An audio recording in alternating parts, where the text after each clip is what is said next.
जब हम security policy सुनते हैं तो दिमाग में अक्सर उबाऊ नियम कानून आते हैं, है ना? लेकिन असल में ये सिर्फ नियम नहीं है। ये आपके डिजिटल किले की हिफाजत का एक पूरा ब्लूप्रिंट है। तो आज हम यही समझने वाले हैं कि एक मजबूत डिजिटल किला कैसे बनाया जाए, जिसकी नींव होती हैं ठोस सुरक्षा नीतियां और प्रक्रियाएं। ये महज कागजात नहीं, बल्कि आपके पूरे ऑर्गेनाइजेशन की सुरक्षा का रोड मैप है। और देखिए, ये बात सिर्फ डेटा की सुरक्षा तक ही सीमित नहीं है। जैसा कि इस कोड से साफ पता चलता है, एक साइबर हमला असल दुनिया में भी बहुत बड़ा नुकसान पहुंचा सकता है। मतलब लोगों की जान तक को खतरा हो सकता है। तो दांव पर बहुत कुछ लगा है।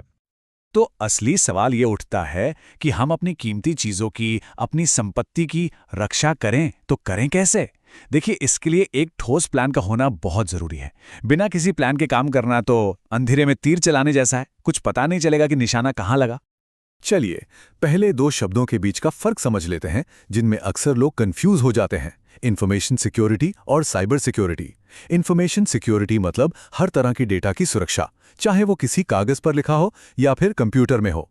वहीं साइबर सिक्योरिटी का फोकस सिर्फ डिजिटल खतरों से निपटना होता है। तो देखा जाए तो साइबर सिक्योरिटी असल में इंफॉर्मेशन सिक्योरिटी का ही एक जरूरी हिस्सा है। किसी भी मजबूत किले की तरह एक अच्छी सिक्योरिटी स्ट्रैटेजी भी कुछ बुनियादी स्तंभों पर टिकी होती है। तो हमारे इस डिजिटल किले की नींव की ये 3 स्तंभ कौन से हैं? आइए जानते हैं। पहला स्तंभ है गोपनीयता, यानी कॉन्फिडेंशियलिटी। इसे एक डिजिटल तिजोरी की तरह सोचिए। इसका सीधा सा मतलब है कि जानकारी सिर्फ उन्हीं लोगों तक पहुंचे जिनके पास उसकी सही चाबी है, कोई और उससे ना देख पाए। डेटा एन्क्रिप्शन और एक्सेस कंट्रोल जैसी चीजें इसी तिजोरी को सुरक्षित रखने का काम करती हैं। दूसरा स्तंभ है अखंडता, यानी इंटेग्रिटी। ये पक्का करता है कि आपका डेटा भरोसे के लायक है और उसमें कोई छेड़छाड़ या बदलाव नहीं किया गया है। मान लीजिए आपने कोई खत भेजा, तो आप यही चाहेंगे ना कि वो पढ़ने वाले तक ठीक वैसा ही पहुंचे जैसा आपने लिखा था, बीच में किसी ने कुछ बदल ना दिया हो। बस यही इंटेग्रिटी है। और हमारा तीसरा और आखिरी स्तंभ है उपलब्धता या अवेलेबिलिटी। इसका मतलब बहुत सीधा है कि जब भी जरूरत हो, आपका सिस्टम और जानकारी आपके लिए मौजूद हो। जैसे आप किसी वेबसाइट पर जाते हैं तो यही उम्मीद करते हैं कि वो खुली मिलेगी, बंद नहीं। तो ये थे हमारे 3 स्तंभ, कॉन्फिडेंशियलिटी, इंटेग्रिटी और अवेलेबिलिटी। ये तीनों मिलकर बनाते हैं CIA ट्रायड। यही वो बुनियाद है जिस पर हर मजबूत इंफॉर्मेशन सिक्योरिटी प्रोग्राम खड़ा होता है। अच्छा, अब हम ये तो समझ गए कि सिक्योरिटी क्यों जरूरी है, लेकिन सवाल यह है कि इसे लागू कैसे किया जाए। इसके लिए हमें एक स्टैंडर्डाइज्ड फ्रेमवर्क, एक बने बनाए ढांचे की जरूरत है। और ये रहा हमारा master plan, NIST cyber security framework. NIST का मतलब है national institute of standards and technology. इसे आप हमारे किले के लिए एक्सपर्ट्स का तैयार किया हुआ एक ब्लूप्रिंट समझ सकते हैं। ये हमें एक आजमाया हुआ रास्ता दिखाता है जिस पर हम चल सकते हैं। ये फ्रेमवर्क 6 मेन फंक्शंस में बटा हुआ है। गवर्न यानी शासन करना, आइडेंटिफाई यानी पहचानना, प्रोटेक्ट यानी रक्षा करना, डिटेक्ट यानी पता लगाना, रिस्पॉन्ड यानी प्रतिक्रिया देना और रिकवर यानी ठीक होना। ये एक तरह से साइबर सिक्योरिटी का पूरा जीवन चक्र है। स्ट्रैटेजी बनाने से लेकर किसी हमले से उभरने तक सब कुछ इसमें शामिल है। सारी कहानी शुरू होती है गवर्न यानी शासन से। ये आपका कमांड सेंटर है। यहीं पर स्ट्रैटेजी बनती है, नियम कायदे तय होते हैं और ये पक्का किया जाता है कि हर कोई उन्हें माने, यहां तक कि आपके सप्लायर्स भी। चलिए अब थ्योरी से थोड़ा प्रैक्टिकल की तरफ बढ़ते हैं। देखते हैं कि कैसे इन नीतियों और प्रक्रियाओं को असल जिंदगी में बनाया और इस्तेमाल किया जाता है।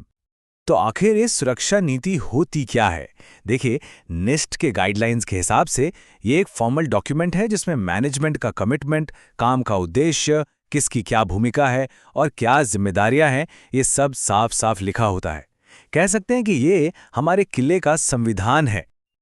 लेकिन एक बात याद रखनी होगी, नीतियां तभी काम करती हैं जब उनसे जुड़ी प्रक्रियाएं आसान हों, सब तक पहुंच सकें और सबके लिए एक जैसी हों। अगर प्रक्रिया बहुत ज्यादा मुश्किल होगी तो लोग उसे फॉलो ही नहीं करेंगे और हमारी वो शानदार पॉलिसी सिर्फ एक कागज का टुकड़ा बनकर रह जाएगी। और ये सवाल बहुत बहुत जरूरी है। जरा सोचिए, अगर हमें यही नहीं पता कि हम बचाना क्या चाहते हैं, तो हम उसकी रक्षा कैसे करेंगे? अगर हम अपनी सबसे कीमती चीजों को ही नहीं पहचानेंगे तो हमारी सारी मेहनत बेकार जा सकती है। आइए कुछ उदाहरणों से समझते हैं कि नीतियां प्रक्रियाओं में कैसे बदलती हैं। जैसे लीस्ट प्रिविलेज की एक पॉलिसी है, जिसका मतलब है कि कर्मचारियों को सिर्फ उतना ही एक्सेस दो जितना उनके काम के लिए जरूरी है, 1 इंच ज्यादा नहीं। इसी तरह कर्मचारियों को ट्रेनिंग देने की एक पॉलिसी उन्हें हमारी रक्षा की पहली दीवार बनाती है। चलिए अब जाते जाते एक फटाफट चेकलिस्ट देख लेते हैं ताकि सबसे जरूरी बातें हमें याद रहें। सबसे पहला काम, अपनी आइडेंटिटी को मजबूत बनाइए, मतलब मल्टी फैक्टर ऑथेंटिकेशन इस्तेमाल करिए। ये वही चीज़ है जिसमें लॉगिन करने के लिए पासवर्ड के अलावा आपके फ़ोन पर आया एक कोड भी डालना पड़ता है। दूसरी बात, सिर्फ डेटा इकट्ठा मत करिए। आपके सिस्टम में जो कुछ भी हो रहा है उसके रिकॉर्ड्स यानी लॉग्स ऐसे होने चाहिए जिनसे कोई काम की जानकारी मिले, सिर्फ शोर नहीं। उन चीज़ों पर फोकस करिए जो आपको फैसले लेने में मदद करें। और तीसरी बात, सिक्योरिटी कोई ऐसी चीज नहीं है जो एक बार करके भूल जाए। ये एक लगातार चलने वाली एक्टिव प्रोसेस होनी चाहिए। एक साप्ताहिक मीटिंग ये पक्का करती है कि सिक्योरिटी हमेशा सबकी प्राथमिकता बनी रहे और उस पर लगातार काम होता रहे।